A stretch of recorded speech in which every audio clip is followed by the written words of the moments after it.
Air ഹോസ്റ്റസുമാരെ ഉപയോഗിച്ചുള്ള സ്വർണ്ണക്കടത്തിൽ നെടുമ്പാശ്ശേരി തിരുവനന്തപുരം വിമാനത്താവളങ്ങൾ കേന്ദ്രീകരിച്ചും DRI അന്വേഷണം ആരംഭിച്ചു. എയർ ഇന്ത്യ എക്സ്പ്രസിലെ senior cabin crew Suhail Thanalode 10 കൊല്ലത്തിനിടെ കടത്തിയത് 30 കിലോ സ്വർണമെന്ന് DRI. സുഹൈലിനെ സ്വർണ്ണക്കടത്തിന് സഹായിച്ചത് 5 എയർ ഹോസ്റ്റസുമാരെന്നും DRIക്ക് വിവരം ലഭിച്ചു. ശ്രീകാന്ത് വിശദാംശങ്ങളുമായി കൊച്ചിയിൽ നിന്ന് ചേരുന്നു. ഗുഡ് മോർണിംഗ് ശ്രീകാന്ത്, പറയൂ.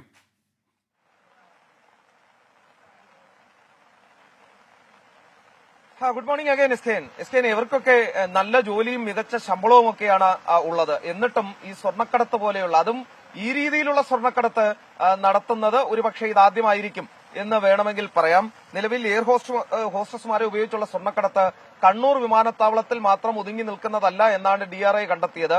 തിരുവനന്തപുരം, അതോടൊപ്പം തന്നെ കൊച്ചി വിമാനത്താവളങ്ങൾ, നെടുമ്പാശ്ശേരി വിമാനത്താവളങ്ങൾ വഴിയും സമാനമായ രീതിയിൽ ഈ പരിപാടി നടന്നിട്ടുണ്ട് എന്നാണ് DRIക്ക് കിട്ടിയ വിവരം. അവർ പരിശോധനകൾ ആരംഭിച്ചിട്ടുണ്ട്. എയർ ഇന്ത്യ എക്സ്പ്രസിലെ senior cabin crew Suhail Thanalode കടത്തിയത് 10 വർഷത്തിനിടെ 30 കിലോ സ്വർണമാണ് എന്ന് കണ്ടെത്തി കഴിഞ്ഞു. ഇയാൾ ഈ എയർ ഇന്ത്യയുടെ സീനിയർ ക്യാബിൻ ക്രൂ ആണ് എന്നുകൂടി ഓർക്കണം. ഈ ക്യാബിൻ ക്രൂമാരുടെ അസോസിയേഷന്റെ നേതാവ് കൂടിയാണ് ഈ സുഹൈൽ എന്ന് പറയുന്ന കണ്ണൂർ സ്വദേശി.